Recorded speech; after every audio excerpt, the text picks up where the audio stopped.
today is going to be spectacular. Here's the deal. So in sales, yes is obviously the destination. But people think, well, it's a lot more work that get you there. It's actually no that gets you there. To the HPLS podcast. Live, relevant, and high performance information, conversations, and education weekly.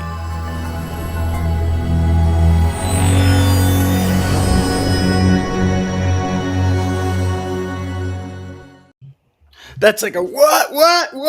How did we get there? Oh, that is awesome. That was so good.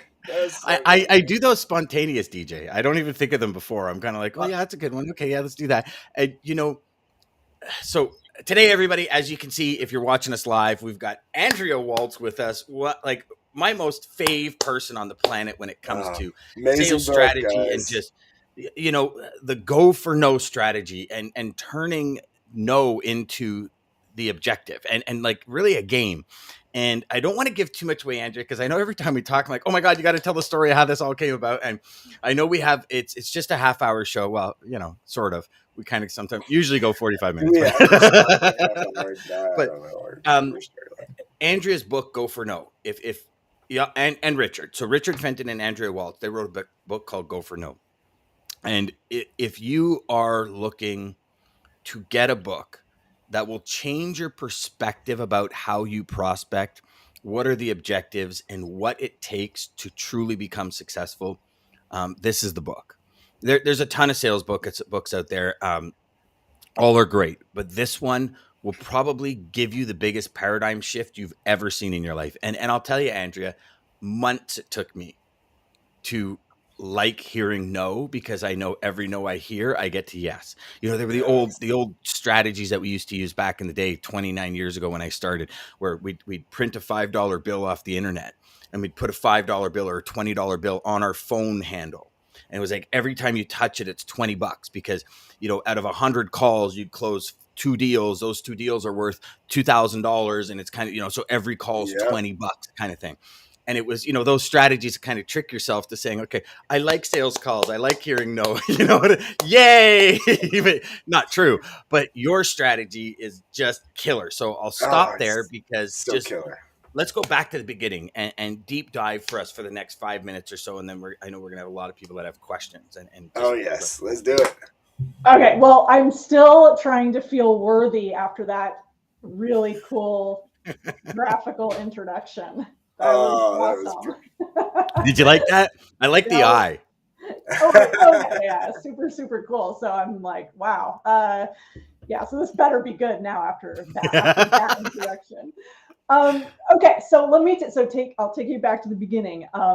And this whole thing is kind of I call it a strategy, but also it's a mindset, as you guys know. And it's really based on, I think, kind of a timeless principle. And the timeless principle is, it's one of those counterintuitive principles. And sometimes you come across, something that doesn't seem like it would make sense, like, kind of if you want to build muscle, you have to break it down, and you go like, wow, that doesn't make any sense. Well, it's the same way with this idea of go for no. If you want to get more success in your life, you're going to have to increase your failure rate. If you want to get more yeses in your business, you're going to have to be willing and want to hear no more often. But the whole thing started when my husband and business partner shared this story with me, this thing that happened to him when he was selling suits for a living, and he was basically failing at it. The district manager was coming in to visit the store, and he was trying to impress this guy. And on this day of this store visit, this customer walks in, and my husband, Richard, got to take care of this man while the district manager was there watching this whole thing. And the guy basically wanted to buy an entire wardrobe of clothing. So Richard proceeds to sell him a suit and sport coat and slacks and shirts, ties, everything. It came to $1,100. And the district manager, after this sale, basically they're finally talking. The district manager asks Richard this really weird question, which was, what did that customer say no to? And Richard was kind of mad because he's like, what do you mean, what did that customer say no to? You just watched me have this great sale. He basically bought everything I laid in front of him.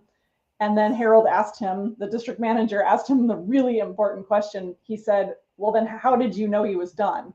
If he never said no to anything and you're laying out thing after thing, and that was the moment that Richard had to admit that he basically was the one who shut the sale down, that this guy had basically reached his own mental spending limit, and he decided that he would end the sale, ring the guy up, send him on his way. And Harold said, "You know where that guy is right now?" And Richard said, "Where?" And he said, "He's at the other end of the mall spending the rest of the money that you wouldn't let him spend here with us."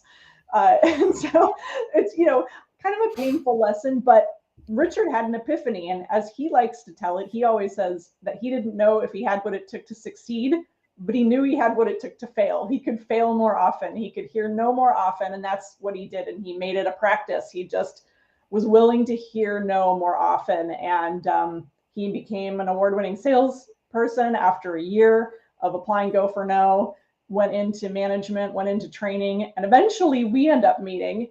And I was kind of the opposite. I didn't have, in my head, I didn't have a fear of the word no. Like I didn't think I did. I actually thought I've told you this before, I thought I was like this great superstar salesperson. And then when I heard the story, I just decided that I would stop, and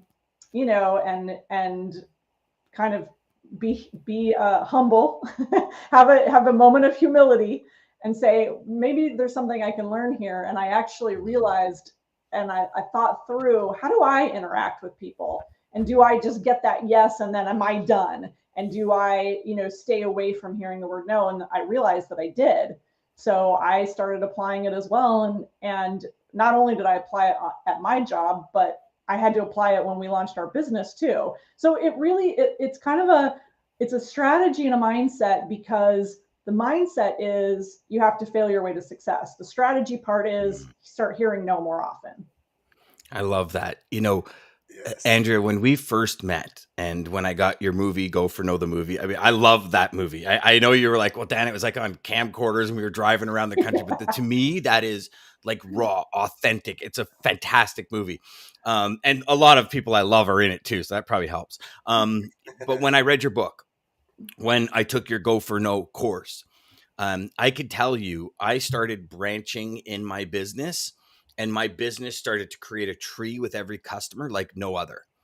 It was the pinnacle to go from 500,000-600,000 GP to over 2 million GP, was the pinnacle of branching and asking for different things. Because so what I started to do, so for all of you in logistics thinking of this strategy, it would come down to, okay, you get the LTL, then you ask for the truckload, then you ask for the intermodal, then you ask for the ocean, then you ask for air, and then maybe expedite and warehousing and local distribution, P&D, final mile, like all of this. There's so many elements in our business where a lot of the times as salespeople, we get the truckload business. It's like, yeah, we got the truckload business. It's like, do 5 or 6 loads and then say, hey, how can I help you with this? No, not right now. And I'll tell you, the one customer, we called them a 5-star account because they took every single 5 pieces of the business functions that we did: over the road, which is like truckload, LTL, intermodal, ocean, air, and customs.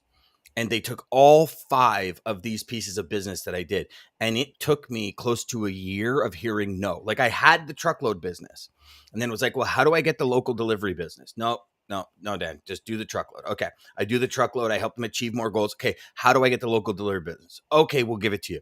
And it's like, I was relentless. And it reminds me of that YouTube video. For those of you, DJ, you saw the YouTube video I sent in our mastermind group, and then a couple other mastermind groups. I sent this YouTube video where this guy is like an upsell king, right? Like and it's actually comical, but I heard no for well over, I'm going to say probably 18 months. It wasn't quite 2 years, but 18 months. And finally they became a 5-star client, and it's never, and I mean, and it came from like literally before that, Andrea, I mean, all like honor, privilege, and just to know you, because that was a pinnacle to start that tree branching in my business, for gosh, at that point, well, we are what, 2009 I met you, 2010. Yeah. So wow, I feel old right now. Hey? Like we met so long ago. But for the last 12 years of the 29 years I've been in this industry, I 700, 800, 900x'd my first part of my career. And it's all because I was always stopping. Like that mental side of me was Richard selling $1,100 in suits. Mm-hmm. Where this person maybe had 5, 6, 7 G's to spend, and it's like, well, I would never spend more than 1,100. I would never give somebody more than just the truckload business. I want to keep my apples open, or I want to keep my basket open. That kind of strategy. I mean, totally changed now, but that was the way I went into it. Is you just sell one thing and you walk away, and when your company has the ability to do so many other things, and now. All of my students, I'm like, you need somebody, an expert in expedite, I know exactly who to call. You need an expert in rail, I know exactly who to call. And like, I'm encouraging them to get other ends of the business, because you will hear no, even if you're doing really good at one end. Like today's day and age, people have their favorites for each end, and you're going to hear no, and to hear no for 18 months on pretty much every week. Like every week I was hitting this customer up for new stuff for 18 months, and it finally happened. And it's all because of this strategy. So thank you. Well, I think she hit it on the head with the two things she said: mindset and the fear. I think we have this fear of no. What's the worst that could possibly happen from somebody saying no? Like, we just have to get over that first. You're not going to die. It won't hurt you.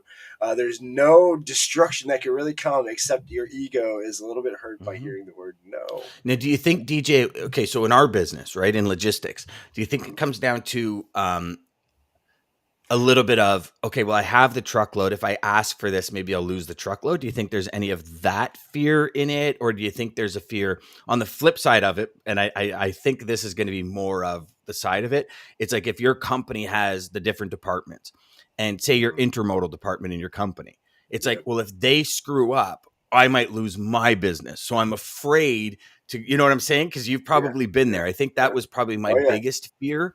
As opposed to hearing no, because you got a relationship with the customer at that point. It was the prospecting strategy of go for no, as opposed to the now they're a customer, let's go for no a million times stronger, a little bit different. Deeper. But yeah. So what do we got going on here? We got good morning, Jeff. Morning. Morning. I think this is Chad, because it says 5SK. So I think that's Chad. But good morning, brother. Good morning, Lisa. Melissa, hey, man, it's been forever since we've chatted. We're going to have to get together, because I'd love to have you on the show. I think you'd be awesome. DJ, I love you too. Jeff says, when calling prospects, narrow your reach down by staying in your lane where your knowledge and experience increases your chance of success. Then spend your time wisely when calling prospects. That's a great perspective. Risky. I mean, I think it is risky. Kenneth says, I've celebrated my first loss RFP with a helicopter ride. It's been easier since. There you go. You know what?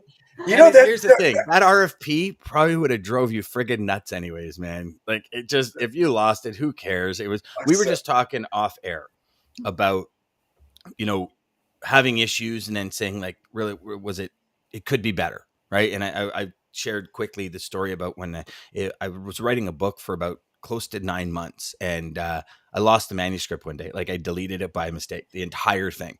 And I remember my wife saying, like, oh my God, like, are you okay? Are you gonna have a breakdown? I'm like, yeah, don't get me wrong, I was I was pissed. But I was like, well, I guess in the end it probably wasn't as good as it could be.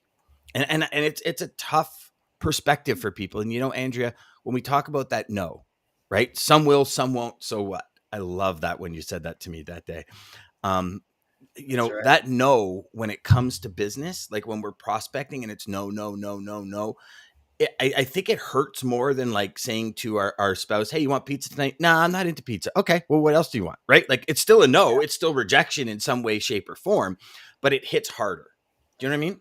Absolutely. Well, so there's safe rejections, which is, we hear the safe no's from our friends and family all the time. You don't freak out if you ask your friend, hey, you want to get together next week? And they tell you no.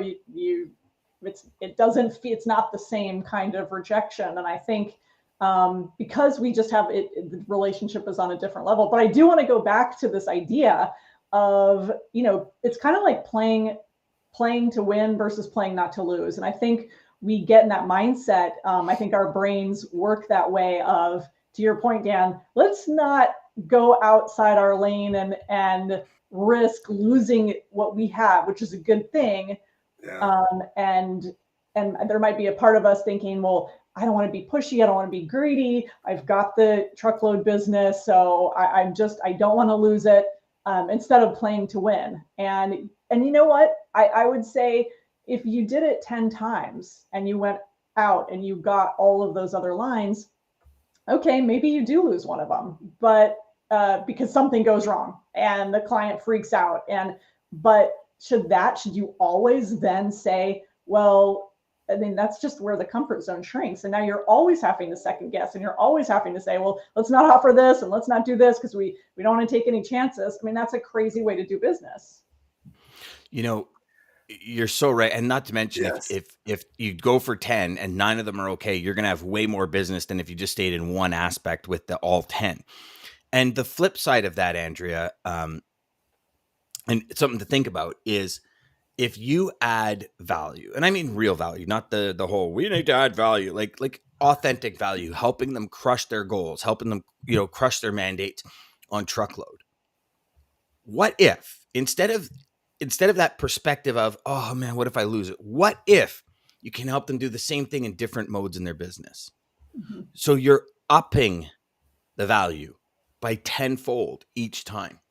Tenfold. And that, for me, that mental shift was everything.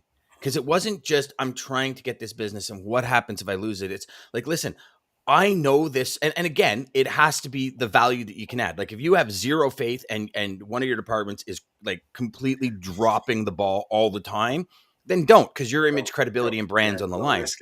Yeah. But if they have value and you look at it and you say, listen, this department, as much as you as a sales rep aren't hands-on, because I wasn't hands-on for any of the intermodal. I had no say in it, but the customer loved it because I had faith and belief. And I watched the way the team did the job and they were top notch. And I was like, okay, we can do this. Let's do it.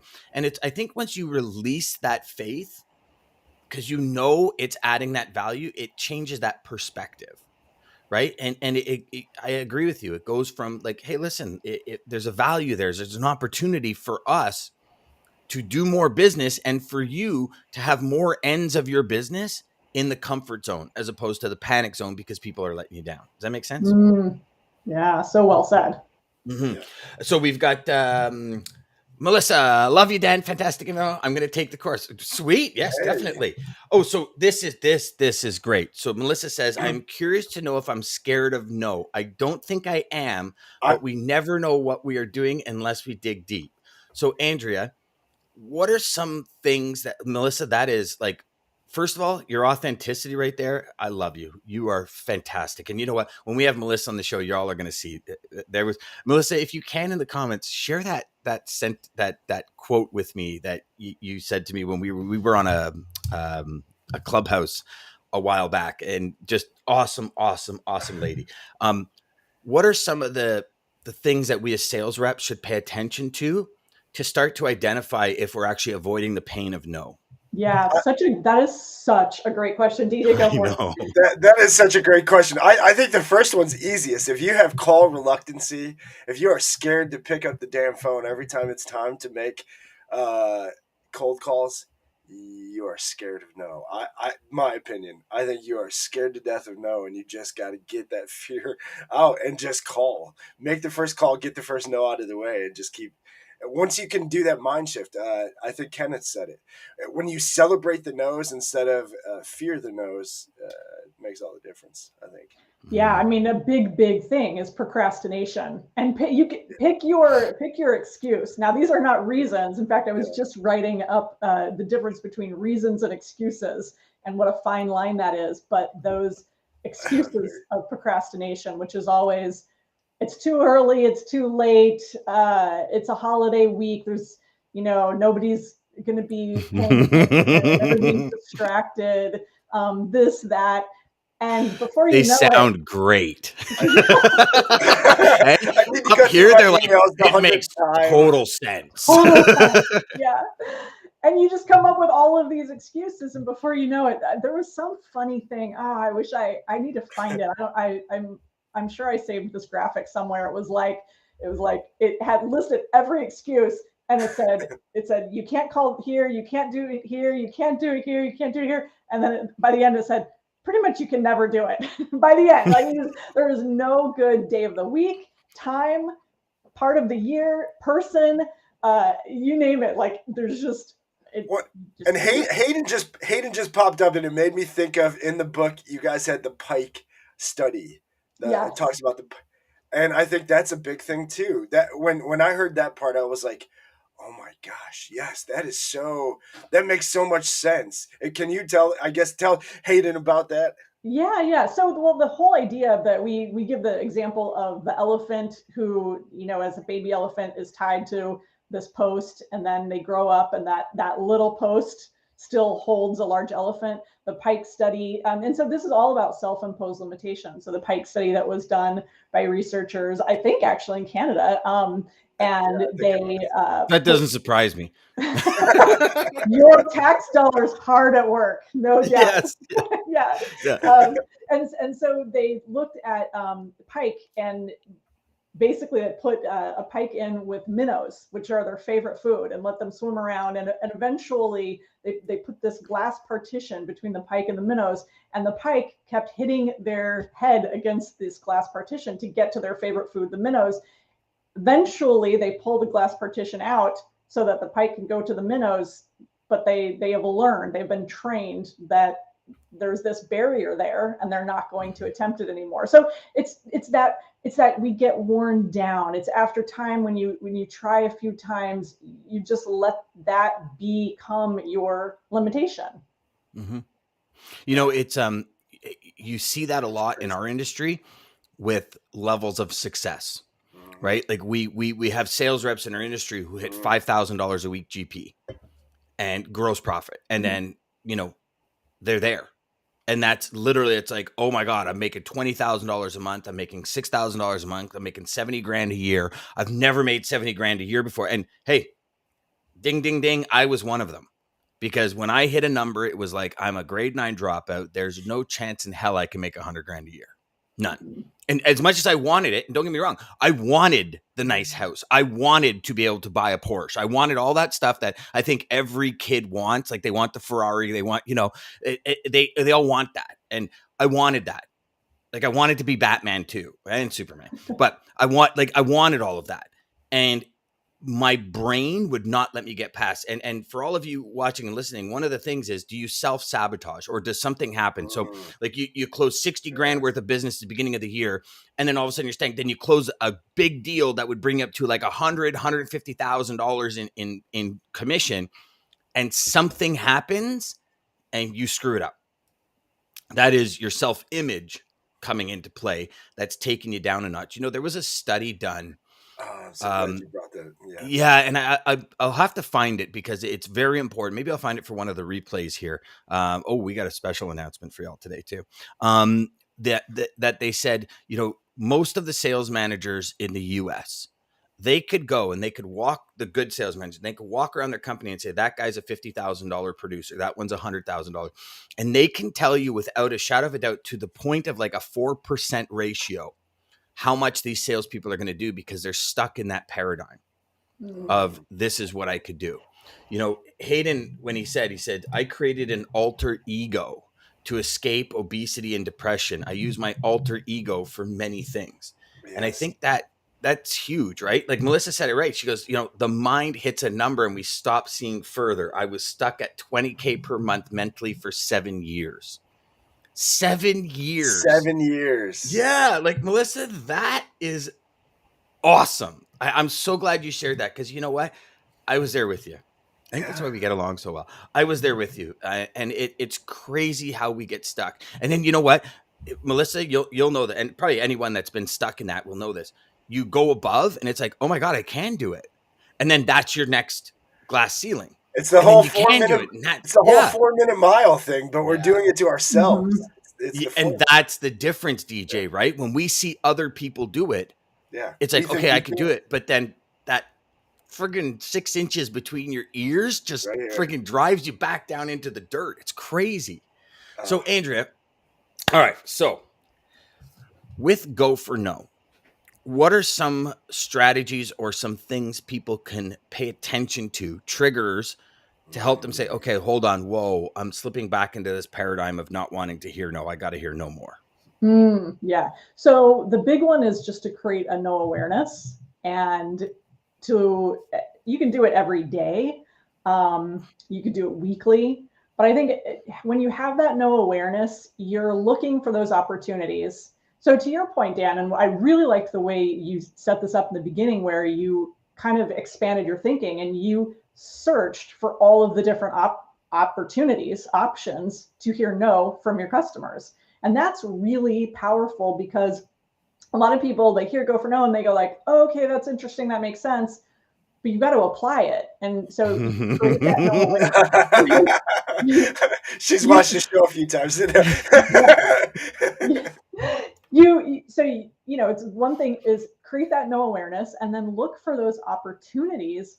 And then at the end of the week, if you didn't hear no not one time, then you're not doing it right. You're not reaching out enough. You talked yourself out of something, probably. You made those excuses. There's so many. We don't have to go through them again, but you made those excuses. And so when we talk about and I think sometimes we do this, Dan, is we talk about those 5 failure levels. Well, level 3 is the wantingness to fail. And that is. Can you go through them all, Andrea? Can you go through them all? I should have totally asked that right at the beginning, because everybody, this is insane. Pay attention. Well, if we started with this, people might have freaked out and been like, this is too weird. You know what? That's true. Actually, you're right. Everything happens for a reason. So we've set it up pretty good now, right? Yeah. So, okay.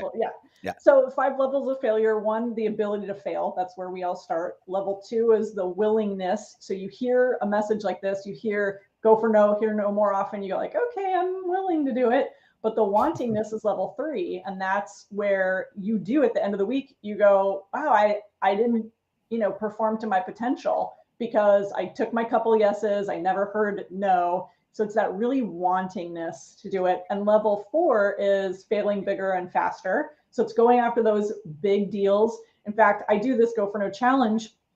I've been doing this year. It's kind of my new project for the year. I'm probably going to end up doing 9, and I do these 21-day challenges where I have a small group, and I basically coach them week by week to do this. And one of the things that they have to do is go after what we call big fish, which is a big no. It's that big opportunity. It's the one that really scares you, where you keep putting it off and you keep saying, this company is too big, I shouldn't call on them, or this person is this person is really successful, we're not on the same level, so I'm not going to bother to reach out to them. It's all of that. So getting that big no is level 4. And then level 5 is really the team. It's the, if individual failure equals individual success, it's the team failure equals team success. I want in. Can you send me info on that? I will send you info. I want in 1,000,000%. I'm in. Yeah. I'm totally in. That sounds like so much fun. And you know what? Huge paradigm shift. I'm totally in. Done. Okay. I absolutely love that too. Fail faster. Fail faster. Oh, Aiden says, Dan, you can be Batman. You can, man. You know what? Here's the thing. I think we can all be Batman, because all Batman is just a really rich dude with some cool toys. Right. So I think we can all be Batman. Well, Superman, on the other hand, right? I'm not bulletproof. I don't know if I'd want to test that. You know what I'm saying? But, right. So, yes, then the glass ceiling gets stuck again. I hate that pike. I love it. Hayden said, let's get weird. Yes. Melissa says, I love it. I have 50 big fish this year, and I have closed on 2 of them this year. I'm so excited to see if I can go further. Absolutely. I would actually say, keep going for no. Yeah. And I would say, that's Melissa, impressive. really impressed. I would say, let's change that verbiage. I'm so excited to see if I could go further. I'm so excited to close the next 2. Change that verbiage, because when you use the word see, it's like you're giving yourself hesitation, is the way I see. Andrea, am I right or wrong there? Giving yourself an out.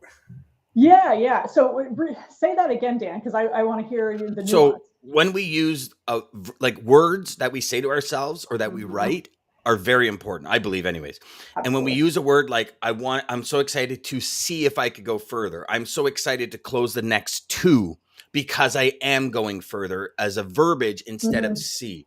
Because I think I am versus I'm going to try. Or exactly. And it's Joel Osteen has a fantastic book. I am is another one that I love to do too. Yeah. Well, Joel Osteen has I Am, a book he wrote called I Am, and they're I am statements, and I am, healthy. I am this and I am that. And I think subconsciously it changes and shifts things into action as opposed to hesitation from just my own thing.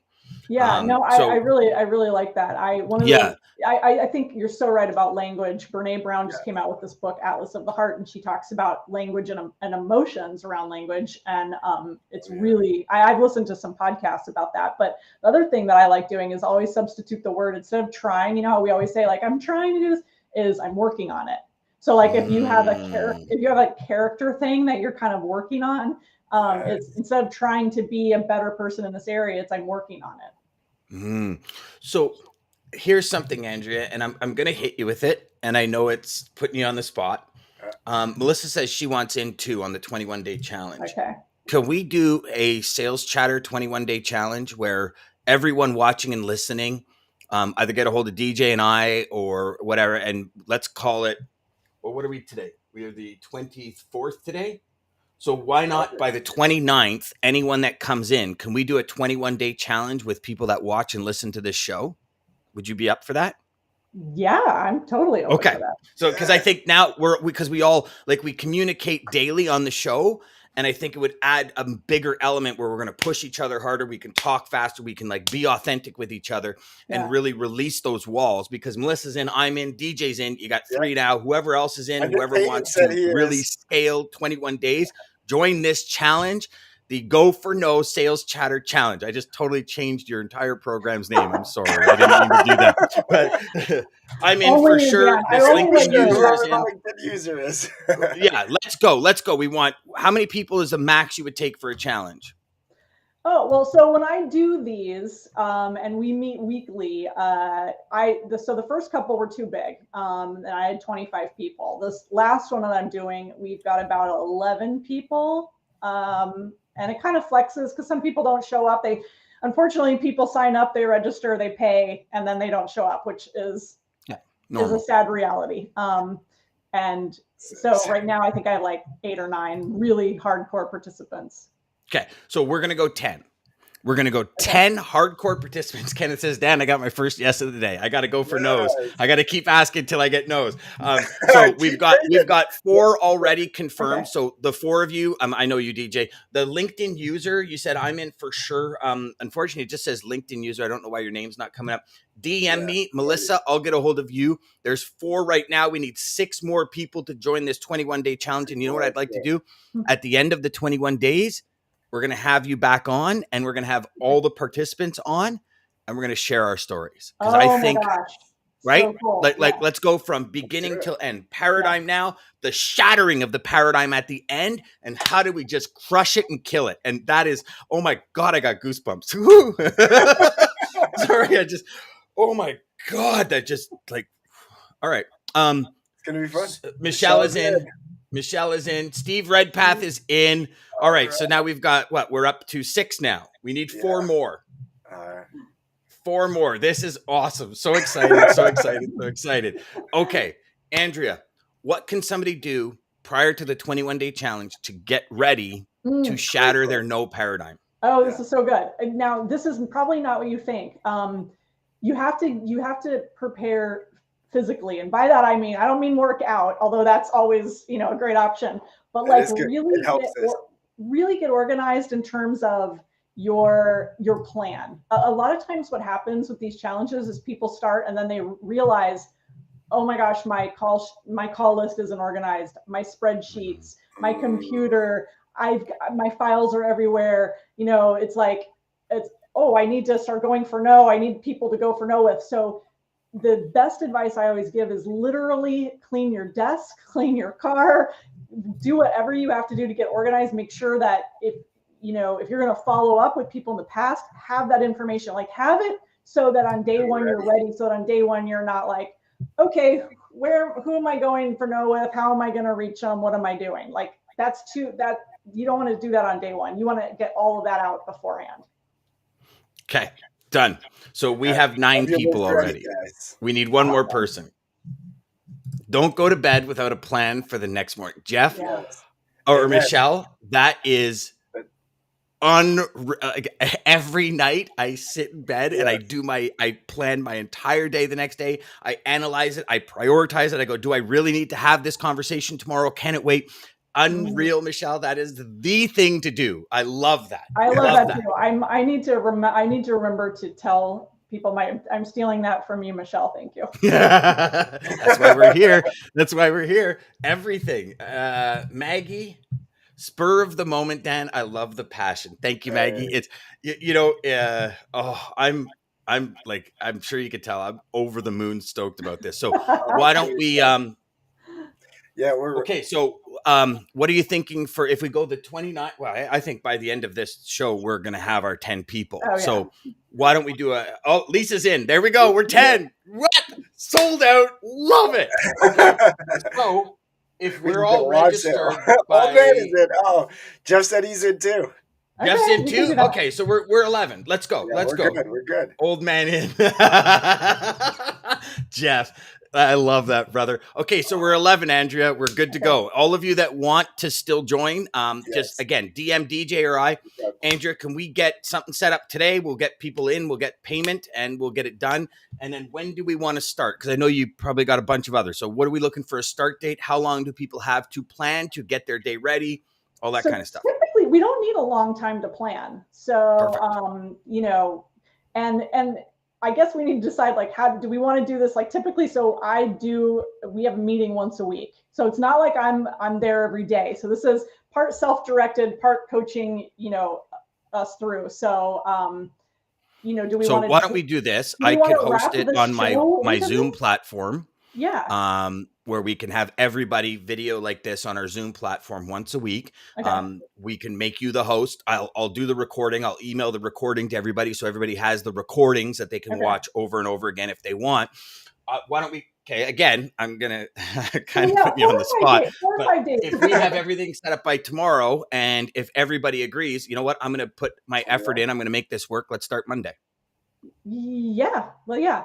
Right? Like, if we're going to do it, let's do it. Let's not beat around the bush. Let's get payment in. Let's get it paid. Let's get it worked. Let's get it done. Let's get the plan ready. And let's hit it Monday morning. First thing. Let's go. Okay. Let's do it. Okay. So, and then do we want to do, this is working out. Yeah, Lisa. Yeah, this is so cool. Normally all of this is offline. So this is, people get to see the behind the totally scenes live right now. Everybody's watching. So what I'll do is, why don't I set up a 21-day sales challenge Slack group?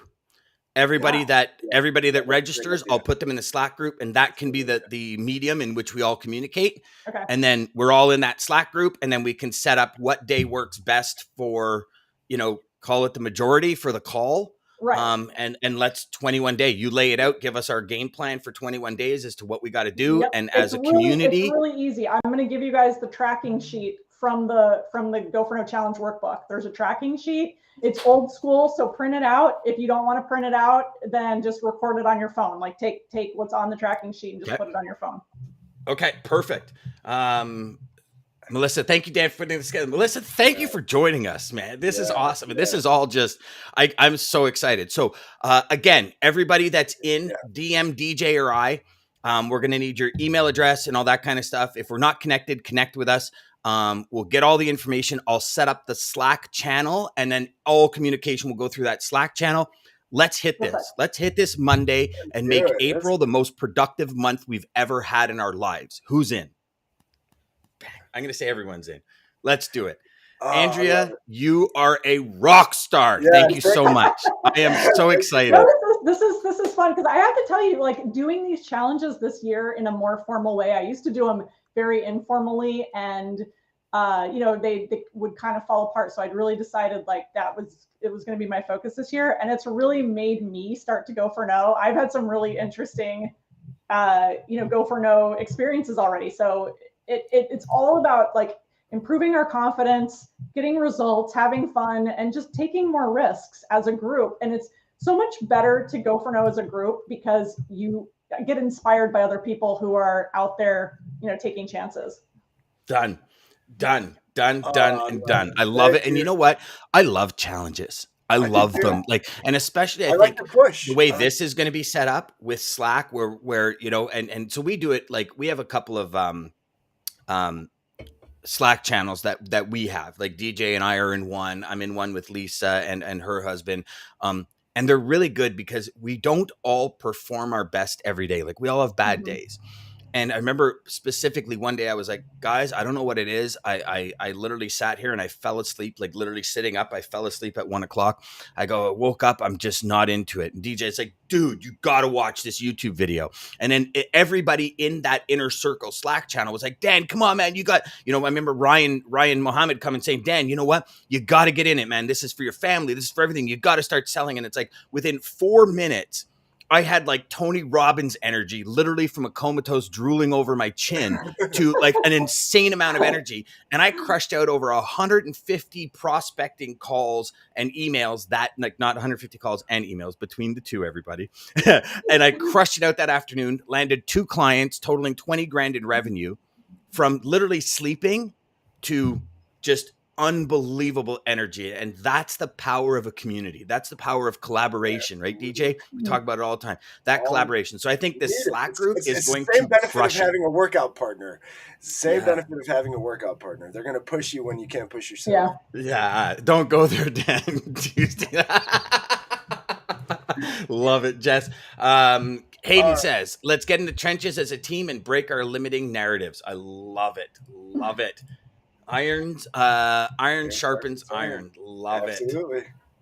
it. Dan, challenges. Don't go there. Laugh my ass off. Oh, yes. Jeff and I have a little bet challenge we got going for the year. So this is just adding to it, Jeff. We're just going to keep adding it. By the end of the year, it's going to be like a trip to Aruba or something with golf and everything included. So it's all good. I'm in, brother.